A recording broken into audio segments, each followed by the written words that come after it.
Okay, Steve, thank you. Another breaking news update now at 5. Spanish Fort police say they still have no motive in Saturday's violent attack on Bass Pro Shops. Police arresting the lone gunman who they say fired at least 50 times into a glass door and windows at the rear of that store. No one was hit, the violent incident ending when police tased the accused gunman, Robert Smith of Grove Hill. Our Baldwin County reporter Hal Sherrick has been following this story and seeing an outpouring of support now for the officers from the public and also the police chief.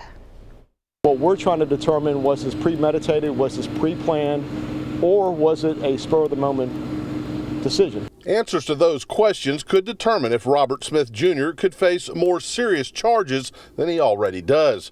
Spanish Fort Police Chief John Barber attributes the outcome of the situation to the training of his officers, who he said reacted calmly and rationally. Just before taken into custody, Barber says his officers watched Smith go into his vehicle and put on body armor.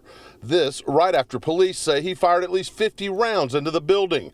He then got out of his vehicle and approached officers with a cane. As you saw in that YouTube video, even when he's being encountered by the officers, giving him commands, advising him to get on the ground, he is walking towards them. He is, at that point, again, that cane in his hand, but he's also pulling the cane up almost like a weapon and pointing it at them as he's approaching them, disobeying his commands, and got dangerously close to my officers.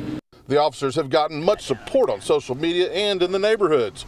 Christine Saya of Spanish Fort spent part of her day tying blue ribbons to the trees at the entrance to Spanish Fort Estates. She's done the same at her home and has encouraged others on social media to do what they can to show support for Spanish Fort PD. She wasn't alone. Another resident showed up at the police station bearing a sign to show his support. Saya hopes the gestures will help to brighten their day. I would love it if everybody would participate. I put a blue ribbon on the back of my car. I've got them on my front doors. I'm about to put some on the trees here. I just would like it if people could just take I'm only asking for a week. Wear a blue shirt today. just take a conscientious effort to do something to show that you are aware of the hard work they do put in.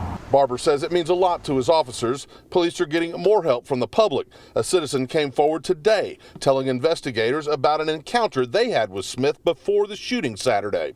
While details are few, police did say the interaction happened at a public place near the Mobile-Washington County line, and the witness told police the encounter was troubling. As the investigation continues, Barber says he's proud of his officers and the decision they made. Imagine how that would have been where if he would have emerged with that cane and then there would have been shots fired, this would be a completely different story as well.